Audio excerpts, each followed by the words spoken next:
It's time for another Cool Tools review. This time we're looking at the Bucket Boss parachute bag. Until recently, I've not had a great way for organizing screws.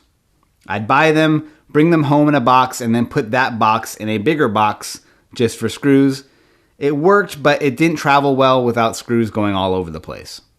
The parachute bag has deep pockets that can hold your screws and keep them separated. You've got 6 main pockets plus 13 little ones around the outside, good for screwdrivers and extra bits. The best part is that a cord here on the side cinches the whole thing up.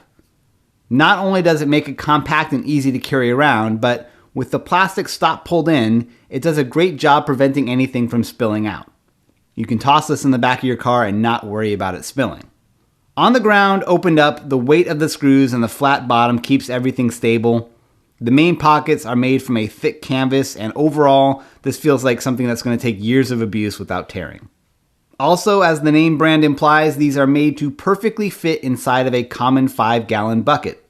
I learned about parachute bags from watching a great video about screws on the Essential Craftsman YouTube channel, which I recommend checking out. I'll link to his video in the description here, where you'll also find an Amazon link to this Bucket Boss bag. And remember, you can see thousands of reader-recommended tools just like this at cool-tools.org.